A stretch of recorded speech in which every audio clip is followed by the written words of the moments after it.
2011 à 2023, la Côte d'Ivoire, sous la gestion du président Alassane Ouattara, a connu à tous les niveaux des changements très remarquables, tant sur sa morphologie que sur la santé économique, qui ne cesse d'aller crescendo vers l'émergence prônée depuis la période des campagnes. Monsieur Alassane Ouattara, au nom du peuple de Côte d'Ivoire, nous vous reconduisons comme chef souverain et grand maître des ordres.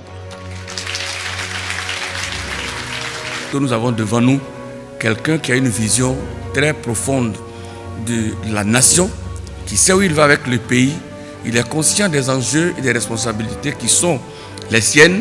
Et nous disons que le président de la République, en nous octroyant un statut, a très bien compris que le développement part de la base. Et la base, c'est la chefferie traditionnelle. On a vu le travail qu'il a fait. Celui qui a fait au pouvoir là, le pouvoir est tranquille, les routes, la liberté même. Tout ça là, tout le monde est libre en Côte d'Ivoire. Des ponts et échangeurs, des établissements sanitaires, des routes pavées et bitumées, des structures pour l'éducation et l'insertion professionnelle, ce sont là des infrastructures qui ont vu le jour dans ce laps de temps et continuent de naître dans tout le pays. Les résultats sont palpables. Nous, au niveau de la chefferie, les discours, c'est bien. Les jeux qu'on peut appeler politiques, c'est bien. Mais c'est le résultat que nous voyons. C'est le résultat qui compte pour nous. Et ces résultats-là, vous nous avez habitués à les voir. Aujourd'hui, si on quitte ici, on va à Abidjan, c'est comme un ministre. On est entré. C'est grâce à Alassane.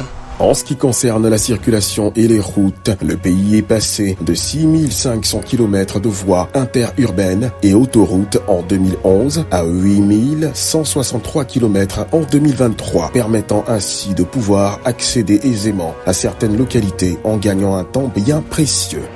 Lorsque le président est arrivé, on avait environ 6500 km de route. Aujourd'hui, on a autour de 7500 km de route bitumée. Sur les 6500 qu'il y avait avant, il y avait 4500 qui étaient dégradés. En termes de voirie, vous voyez que sur près d'une quarantaine de villes en Côte d'Ivoire, il y a des travaux qui sont en train d'être faits. Il y a beaucoup d'autres. Vous arrivez à Yamoussoukro, vous voyez la voirie qui a été complètement réhabilitée, à Boaké. Parce que je vous dis que l'objectif du président, c'est d'apporter le développement aux Ivoiriens. Et le pays est en train donc de travailler justement à travers une commission nationale de sécurité routière qui n'existait pas et qui a l'avantage donc de regrouper toutes les administrations et toutes les agences pour faire en sorte que non seulement nous soyons plus efficaces en matière de prévention, mais que nous soyons aussi très efficaces donc en matière de prise en charge des accidentés. En termes d'éducation, le gouvernement a mis un point d'honneur à sa propagation dans tout le pays à travers des campagnes et actions humanitaires. En chiffres, nous avons en 2011 les collèges et lycées qui sont passés de 275 à 797 avec un taux brut de scolarisation de 88,80% à 96,63% en 2023 pour le préscolaire et l'école primaire. Parce que premier boile ka école solo ka war cotiser koronde war la ka école solo depuis avec ka fangata collège be européen école so be européen d'autres so be européen puis en yera ci toro tugo ka tla ande be ko jati me kumbe école sora dengelengele nambe ko jati me kumbe ka ubia be gouvernement bo bia diama. Chers enfants, vous devez prendre soin des kits qui vous seront remis et de toutes vos fournitures scolaires. L'État de Côte d'Ivoire continue. Le premier cycle et le deuxième cycle du secondaire sont respectivement passés de 39,71% et 29,36% en 2011 à 66,49% et 30,71% en 2023. Ce qui a été fait, que ce soit en termes de construction d'universités, que justement nous sommes passés de 3 universités à 9 avec le président Alassane Ouattara et sans oublier tout le reste, en termes d'équipement scientifique, en termes de recrutement d'enseignants, chercheurs et chercheurs. Le nombre d'universités et d'établissements supérieurs ont connu une forte hausse et de 3 universités en 2011, le pays en compte dorénavant 9 en 2023.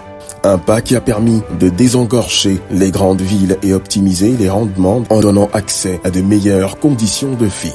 Il est indéniable que pour qu'il y ait de la vie, il faut au préalable de l'eau. Et le président Alassane Ouattara a fait de l'accès à l'eau potable une priorité dans les villages et coins reculés qui s'en abreuvaient dans des sources parfois porteuses de maladies. Le président de la République nous a demandé de faire en sorte que, en Côte d'Ivoire, tout le monde puisse avoir de l'eau. De 78% en 2011, l'eau potable est désormais accessible à plus de 90% au déclin de l'an 2023.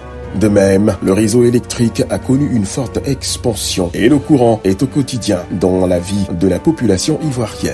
En 2011, la couverture électrique qui était estimée à 33,1% a quasiment triplé en passant à 86,2% à la veille de l'an 2024. Des grandes villes aux péripéties en passant par les villages et campements, l'électricité est désormais partout. Quand le pays n'est pas bien dirigé, le peuple n'est pas en paix.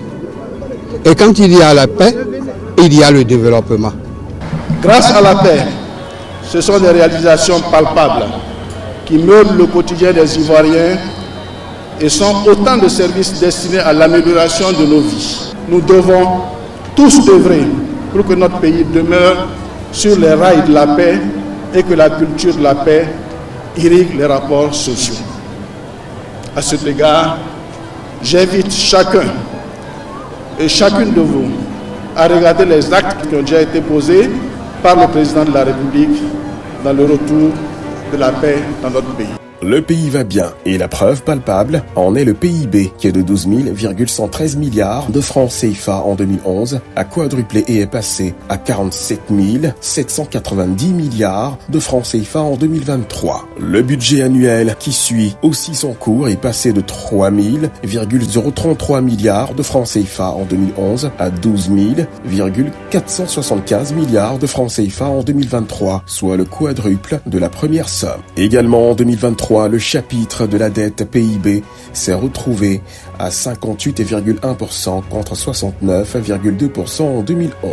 Hormis tout ce qui est précité, d'autres actions telles que le renforcement des forces de sécurité avec des équipements de dernière génération visant à la protection des populations et de la mise à disposition de centres de santé tout équipés avec des ambulances ainsi que la construction des bâtiments administratifs tels que les maisons de préfets et sous-préfets ainsi que celles d'enseignants sont visibles sur tout le territoire. La construction, la réhabilitation et le renforcement des plateaux techniques des hôpitaux régionaux, départementaux, centres de santé, urbains et ruraux. Et lors donc d'un conseil des ministres bilan, le ministre de la Santé indiquait que nous étions en passe d'atteindre l'objectif du président de la République qu'un Ivoirien ne marche pas plus de 5 km avant de tomber sur un centre de santé de premier contact. Au niveau social, une grande partie de la population se voit soulagée. Ce qu'il veut dans les prochaines années, c'est d'avoir une jeunesse qui s'épanouit dans son environnement,